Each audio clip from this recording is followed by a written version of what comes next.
Mesdames et messieurs, bonjour et bienvenue dans votre journal de 15 heures. Voici les titres de cet après-midi. La célébration du 10e anniversaire de SOS Village d'enfants à Djibouti avec la participation de la ministre de la Femme et de la Famille. Aux nouvelles mondiales, le bilan des victimes du raid israélien près de l'hôpital Hariri s'alourdit. Les détails dans ce journal de 15 heures. C'était le titre. À présent, le journal au complet. À présent, mesdames et messieurs, le Premier ministre de Djibouti a reçu aujourd'hui M. Agbessi, nouveau représentant du programme alimentaire mondial à Djibouti, pour discuter des stratégies de collaboration avec les institutions locales. Au cours de cette rencontre, plusieurs axes de coopération ont été abordés. La collaboration avec l'Office national d'assistance aux réfugiés et sinistrés, le partenariat avec le ministère de la Santé et l'assistance nutritionnelle aux femmes enceintes et aux enfants a été discuté.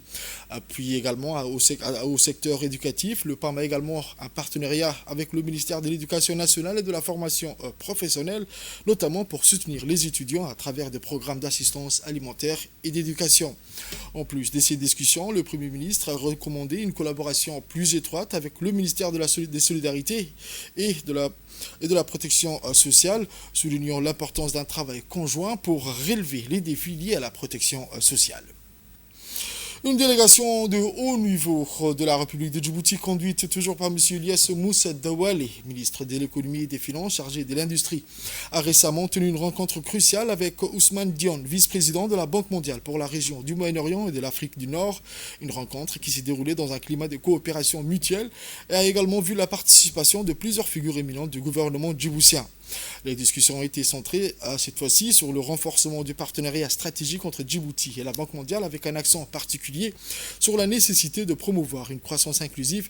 Les participants ont souligné l'importance d'un secteur privé dynamique capable de générer des emplois, surtout pour la jeunesse qui constitue une part significative de la population. Un point essentiel des discussions a été la nécessité d'accroître la résilience des communautés vulnérables, notamment dans les zones urbaines, ainsi que d'assister l'État de la gestion des systèmes financiers.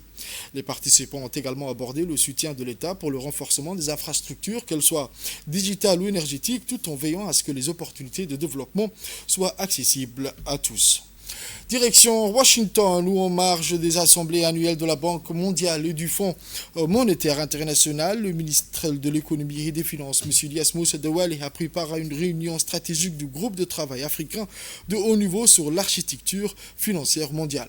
Cette rencontre, orchestrée sous l'égide de figures influentes telles que M. Abebe Selassie, directeur du département africain du FMI, M. Albert Mouchanga, commissaire au commerce et à l'industrie de la Commission de l'Union africaine, et Dr Hanan Morsi, économiste égyptienne et secrétaire exécutive adjointe à la Commission économique des Nations Unies pour l'Afrique.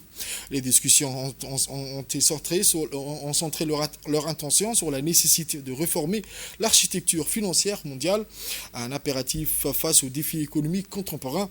Les participants ont plaidé pour un plan de relance ambitieux aligné sur les objectifs de développement durable visant à garantir une croissance inclusive et équitable.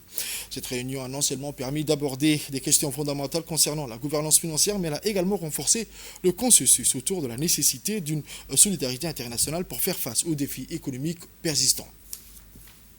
Direction l'Assemblée nationale où, dans le cadre de la Commission des finances et de l'économie générale et du plan, présidée par l'honorable Sharmarke Moussa Are, s'est tenue une séance d'une importance capitale.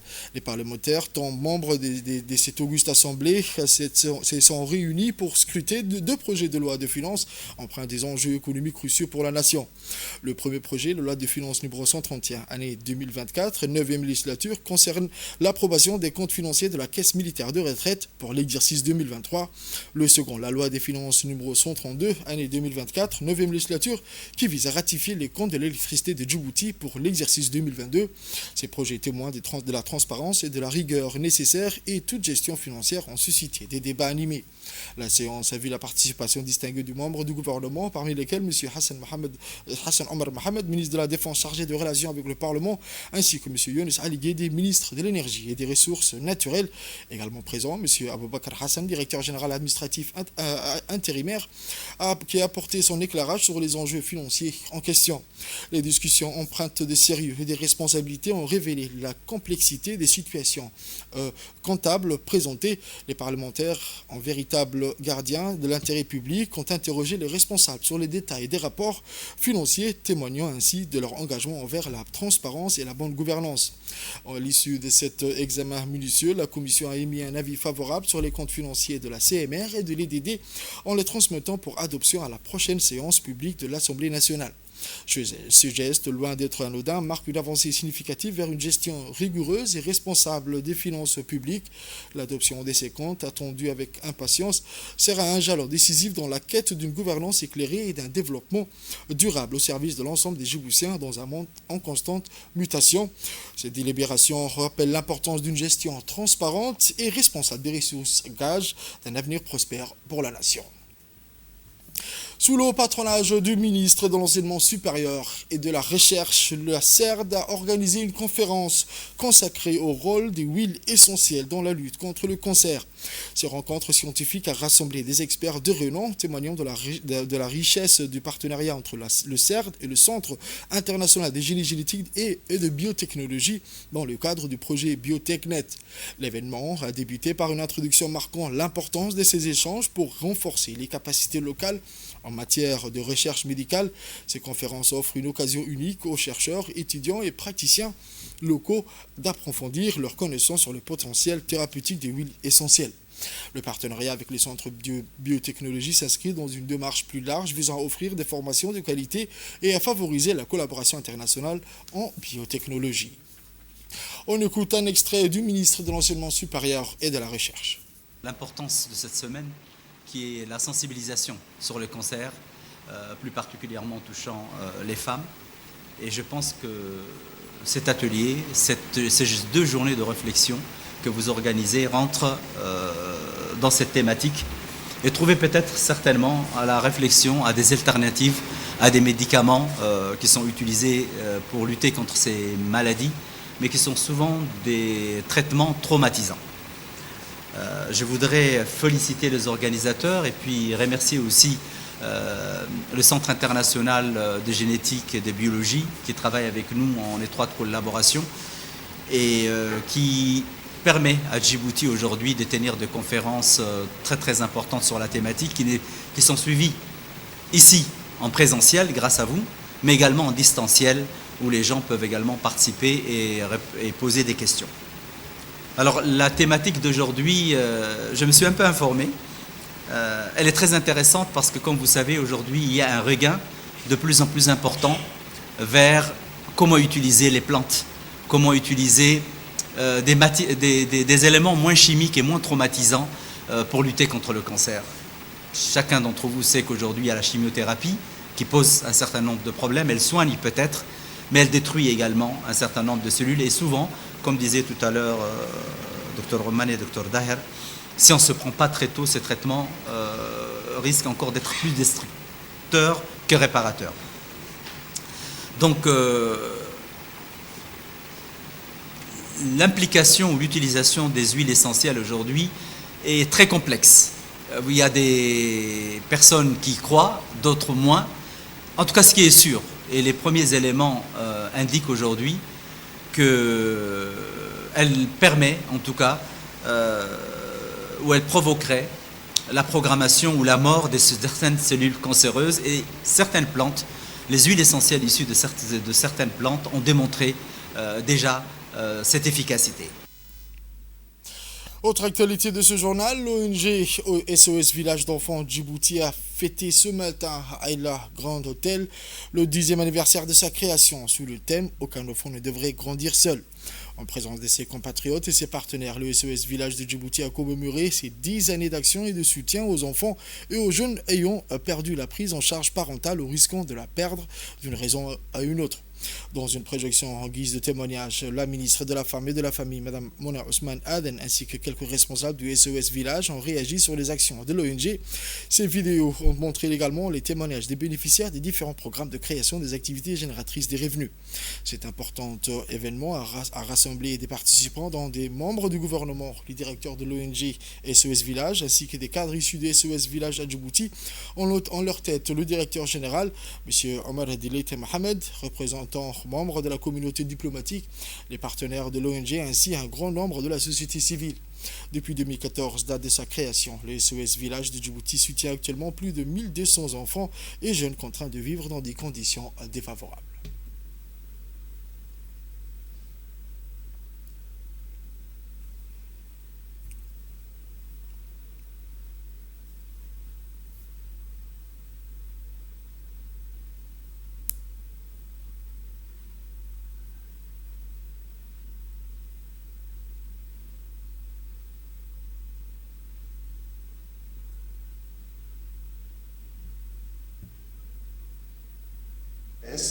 We believe in every child's right to grow up.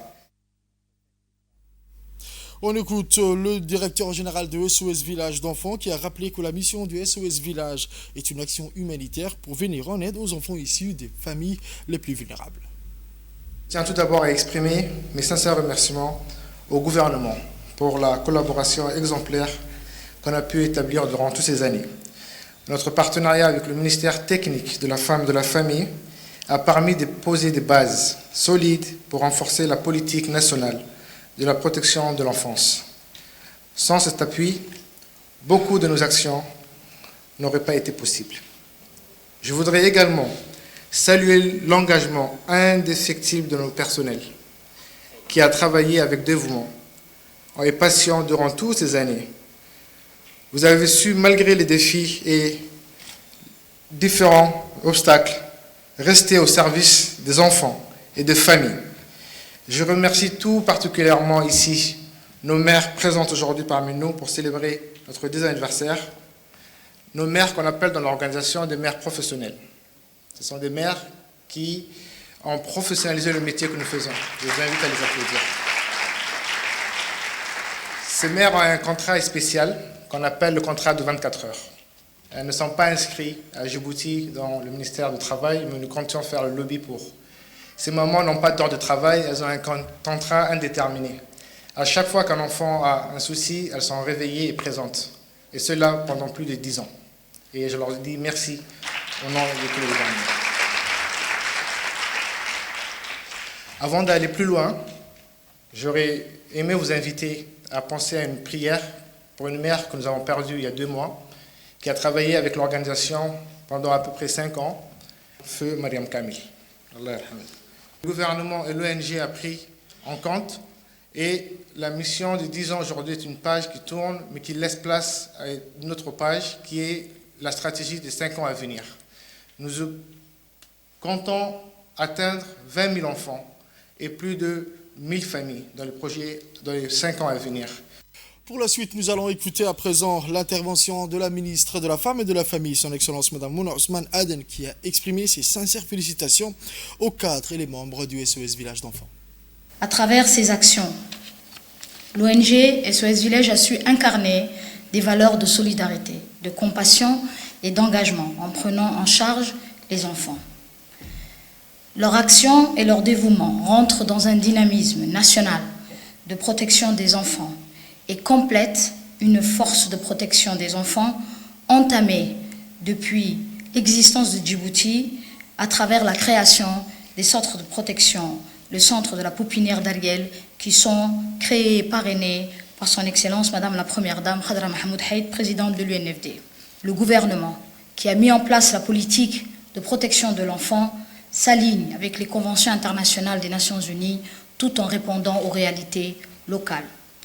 SOS Village a compris également l'importance de renforcer les familles en leur offrant des outils pour mieux faire face aux défis économiques et sociaux, tout en œuvrant des perspectives d'employabilité et d'entrepreneuriat pour les jeunes. La mission de protection des enfants n'est pas une tâche que l'on peut accomplir seul. Elle exige un engagement collectif. un élan de solidarité qui transcende les barrières et les différences. C'est pourquoi l'événement de ce jour revêt une importance particulière. C'est un symbole de l'union de nos forces pour soutenir une cause commune, celle de nos enfants et de nos familles. La solidarité dont fait preuve notre communauté à travers cet événement témoigne de la générosité de nos concitoyens et je suis convaincue que grâce à cet élan, nous pourrons continuer à apporter du réconfort et un avenir meilleur à ceux qui en ont besoin. Permettez-moi d'adresser mes remerciements les plus sincères au bureau international et le directeur régional de SOS Village qui ont pris le temps de venir et participer avec nous pour ces 10 ans. Je tiens également à souligner que les actions de SOS Village, des actions humanitaires menées par cette ONG, complètent admirablement l'agenda stratégique du gouvernement. L'association EVA et SOS Sahel a organisé aujourd'hui un débat public crucial au centre clé portant sur les politiques publiques sectorielles liées au changement climatique et à l'eau, assainissement. Cet événement s'inscrit dans le cadre d'un projet financé par l'Union européenne via le programme PASOK visant à donner une voix à la société civile djiboutienne. L'objectif principal de cette rencontre était de permettre à la société civile de partager ses perceptions des politiques publiques en vigueur et d'exprimer ses préoccupations. Les participants ont eu l'opportunité de débattre des enjeux liés à la gestion des ressources en eau, à l'assainissement ainsi qu'aux impacts du changement climatique sur les communautés locales. Le projet intitulé Appui à l'engagement de la société civile djiboutienne dans la définition et la mise en œuvre des politiques publiques sectorielles. Ce programme vise à renforcer la participation des organisations locales dans les processus de décision, leur permettant ainsi de jouer un rôle clé dans la formulation des politiques publiques. Les participants ont également exprimé leur souhait de voir la société civile davantage impliquée dans la phase de mise en œuvre des politiques, notamment à travers des consultations régulières et des mécanismes de suivi transparents. Les associations de la société civile qui agissent dans ces secteurs étaient nombreuses à participer. C'était vraiment un vrai débat, des éclaircissements sur leur rôle et l'impact que peuvent jouer les organisations de la société civile sur ces thématiques bien précises et comment remplir le rôle de la société civile et surtout sur les politiques sectorielles dans ces thématiques, de l'élaboration à l'exécution en passant par les suivis et évaluations. Le débat a fait ressortir, c'était un débat enrichissant. Il a fait ressortir, certes, les points à améliorer et les objectifs communs à atteindre. On écoute à présent le directeur de l'environnement auprès du ministère de l'Environnement. De nos jours, on connaît que le changement climatique, l'eau et l'assainissement, ce sont des thèmes qui sont interliés et qui dépendent de l'un et de l'autre. Et je crois qu'une bonne gestion de ces thématiques, tant au niveau des institutions étatiques que du secteur privé et surtout de la société civile est très important. Nous pensons que la place des associations est très importante dans la prise de conscience de la préservation et de la protection de l'environnement en général et de la lutte contre le changement climatique. Ces derniers temps, on voit qu'il y a de plus en plus d'associations qui sont versées dans ce domaine. Ça peut que nous réjouir, nous, en tant que représentants du ministère de l'Environnement et surtout responsables du ministère de l'Environnement, parce que l'environnement est l'affaire de tous. On ne peut pas laisser uniquement un département à œuvrer dans ce sens-là. Certes, nous avons le mandat, certes, nous avons la responsabilité, mais nous avons besoin de la participation de tout le monde sur toute l'étendue du territoire. Ensuite, le chef d'état-major général des armées, le général de corps d'armée, le général Zekri Cheikh Ibrahim Bor, a présidé ce matin la clôture du 3e séminaire dédié aux officiers et sous-officiers de transmission qui s'est tenu au camp Montgentin. L'objectif était d'améliorer la qualité de la cellule de transmission de l'armée djiboutienne. À son arrivée, il a été accueilli par le colonel Mohamed Ouaïs Habaneh, major de garnison, et le lieutenant-colonel Saïd Abdullah Hussein, commandant du BAT-Trans. Puis le SEMGA a effectué la revue des troupes composée des éléments du piquet d'honneur. Était aussi présent le chef d'État de la Défense, le général de brigade Taher Ali Mohamed, le sous-chef d'État de la Défense, colonel Mohamed Rayad Guélé, et les chefs de corps de garnison de Djibouti, les directeurs ainsi que les chefs des services. Ce séminaire qui a débuté le lundi dernier et qui prend fin aujourd'hui sous la responsabilité du lieutenant-colonel Saïd Abdullah Hussein. L'objectif était d'améliorer la qualité de l'armée de transmission et de parler le même langage, ainsi que la sécurisation et la protection des informations, des matériels ainsi que le lieu de transmission. Ensuite, le chef d'état-major général des armées, le général de corps d'armée, a assisté à une présentation faite par le commandant du BAT-Trans afin d'expliquer le but de ce séminaire de transmission. Ce séminaire était un forum de discussion et de concertation entre l'ensemble des acteurs de communication des forces armées djiboutiennes. Suite à 3 jours de travaux, des solutions seront apportées et compilé dans un memento. En outre, une présentation d'un poste de commandement de transmission avec les différents radios. En effet, l'initiative de faire ce séminaire venait du commandement de la transmission pour faciliter le travail du chef de corps et les officiers de transmission pour savoir les problèmes liés aux difficultés qui s'est manifestées au sein des cellules de transmission de l'armée djiboutienne.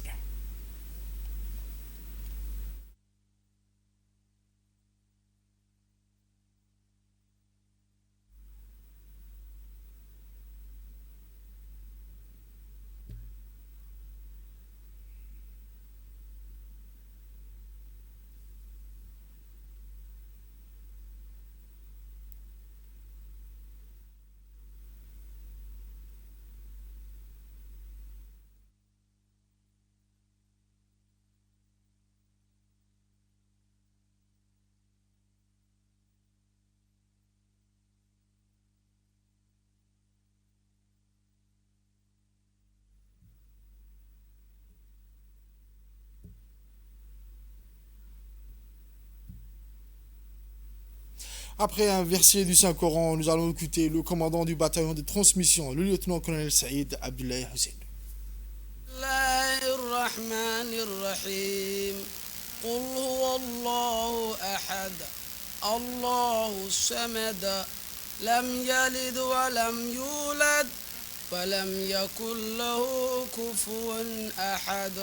Salam alaikum wa rahmatullahi wa barakatuh. Mon général, monsieur le général de corps d'armée, chef d'état-major général de forces armées djiboutiennes, messieurs les officiers, sous-officiers, militaires de rang et personnel civil. Nous sommes réunis aujourd'hui au camp Montgentin pour la célébration de la cérémonie de clôture du séminaire de transmission pour les officiers, sous-officiers de transmission de corps et formation de la garnison de Djibouti et de corps de l'extérieur. Mon général, votre présence témoigne votre engagement envers notre institution et votre volonté à contribuer à l'excellence de notre armée. Je tiens à exprimer ma profonde gratitude au nom de l'ensemble du personnel de transmission, au chef d'état-major général des armées pour son soutien indéfectible à l'arme de transmission. Le bataillon de transmission créé par décret présidentiel en février 2023, conformément à la doctrine du SEMGA 2022, s'est développé considérablement et englobe aujourd'hui plusieurs corps de métiers dans les domaines de la télécommunication. Sur directive du CMGA, le commandement du bataillon trans a créé une cellule cybersécurité pour contrecarrer toute attaque informatique afin de protéger nos données sensibles et sensibiliser nos personnels. Mon général, avec votre soutien, l'armée djiboutienne a bénéficié d'un relais tactique pour renforcer la capacité de communication de nos éléments engagés sur l'ensemble de notre territoire. Mon général, l'objectif de ce séminaire, de ce 3e séminaire, destiné aux officiers, sous-officiers, œuvrant dans les différents corps et de formation de la région de Djibouti et celle de l'extérieur, était le renforcement de la cohésion du personnel SIC, identifier les problèmes de communication au sein de l'armée djiboutienne, améliorer les capacités opérationnelles de transmission, avoir une gain de compétences tactiques et techniques, un savoir-faire, créer un lien de confiance entre les contrans et les officiers responsables de transmission des corps. Et enfin, établir une méthode de travail uniforme chez l'ensemble des responsables de la communication. Et Kintiro Minimo Al-Wahda Unité. Après le discours du commandant du bataillon de transmission, le lieutenant-colonel Ziad Abdullahi Hussein, la cérémonie s'est clôturée par une cérémonie de cadeaux accompagnée d'un cahier de memento. Ce dernier résume les connaissances et l'expertise relatives à l'arme de transmission, symbolisant l'engagement à transmettre le savoir et à valoriser l'histoire de cette spécialité.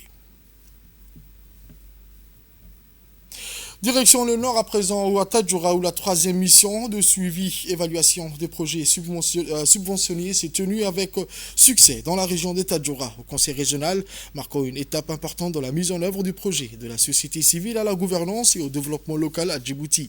Exécutée par l'Association internationale des maires francophones et financée par l'Union européenne, cette mission visait à évaluer les progrès de projets locaux et à renforcer les capacités des associations bénéficiaires, notamment l'association Paris du GFSB, qui ont reçu des équipements essentiels pour poursuivre leurs actions sur le terrain.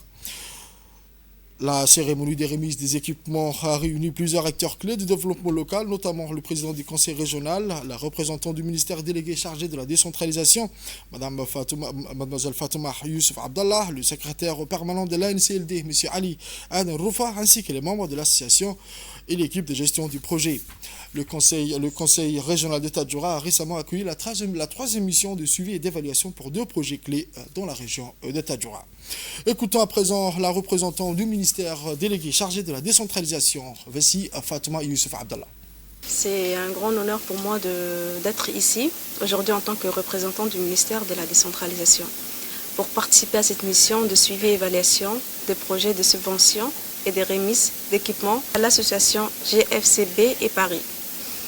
Les associations jouent un rôle crucial dans l'amélioration de la vie quotidienne de nos citoyens. Grâce à ce développement, nous pouvons voir des changements positifs et durables dans notre région. Aujourd'hui, nous sommes ici pour évaluer les résultats de vos projets, voir l'impact de vos projets sur le développement local de votre région. Je tiens à remercier chacun d'entre vous pour votre engagement et votre passion. Vous êtes le moteur de l'innovation et de la solidarité. Avec ces nouveaux équipements, j'espère que vous serez en mesure de renforcer vos capacités, d'atteindre de nouveaux objectifs et d'inspirer encore plus de personnes autour de vous. Je tiens à souligner l'importance de la collaboration entre le ministère de la décentralisation et les associations pour créer un environnement propice et l'épanouissement de la région. Votre retour d'expérience est essentiel pour nous aider à améliorer nos programmes et à mieux répondre à vos besoins. Je vous encourage à partager vos défis, vos succès et vos idées. C'est en travaillant main dans la main que nous pourrons bâtir un avenir meilleur pour Tadjoura. En conclusion, je tiens à remercier l'Union européenne pour son soutien indéfectible, l'AMF pour son expertise et l'ANCLD pour son engagement sur le terrain. Ensemble, nous avons le pouvoir de transformer nos collectivités et d'améliorer la vie de nos citoyens. Merci.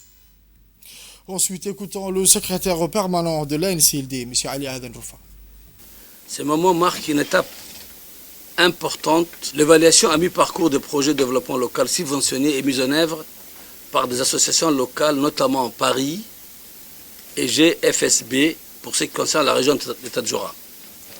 L'initiative s'inscrit dans le cadre du projet Participation de la société civile à la gouvernance et au développement local, financé par l'Union européenne et porté par l'AMF en collaboration avec l'ANCLD. Il s'agit aujourd'hui de mesurer à mi-parcours les effets des projets et procéder à la remise officielle d'équipements à ces deux associations. Ceci illustre notre engagement collectif en faveur du développement local durable et inclusif. L'évaluation permet de mesurer les progrès réalisés, d'identifier les défis, d'apporter des ajustements pour garantir l'impact à long terme. Les associations locales bénéficiaires, par leur engagement et proximité avec les communautés, jouent un rôle clé dans ce processus et il est de notre responsabilité commune de les soutenir efficacement. Aujourd'hui, nous remettons des équipements adaptés aux besoins exprimés par chaque organisation. Ces outils ne sont pas de simples ressources matérielles, mais des leviers essentiels pour renforcer les capacités des ESC et accroître l'impact de leur action. Cette mission reflète aussi notre volonté d'établir un partenariat solide et durable entre les autorités locales et la société civile. En travaillant ensemble, nous sommes mieux préparés à relever les défis locaux et à répondre aux besoins des populations. Nous sommes conscients des difficultés que vous rencontrez au quotidien, c'est pourquoi notre accompagnement ne se limite pas aux subventions et aux équipements, mais inclut également un appui technique et institutionnel pour assurer le succès de vos projets. Aux nouvelles mondiales à présent, je vous le disais dans les titres, au Moyen-Orient, selon une source médicale, 12 Palestiniens ont été tués et plusieurs autres blessés par des bombardements d'artillerie israéliens contre un rassemblement des déplacés à Beit Lahia. Voici les détails avec mon collègue Samatar Saïd. Le Centre des opérations d'urgence de la santé publique affilié au ministère de la Santé a annoncé dans un communiqué que le raid de l'ennemi israélien dans la zone de Jalhna, près de l'hôpital Hariri, a entraîné selon un nouveau bilan la mort de 13 personnes, dont un enfant, tandis que le nombre de blessés s'élevait à 57 personnes. Il s'est expliqué que parmi les victimes figuraient 17 blessés, dont des blessures ont nécessité une hospitalisation d'état de 7 d'entre eux étaient jugés critiques. Le raid a également causé d'importants dégâts à l'hôpital Hariri, selon le communiqué. Lundi soir, des aviations de guerre israéliennes ont lancé un raid sur les environs de l'hôpital sans avertissement préalable, faisant 4 morts, dont un enfant, et 24 blessés.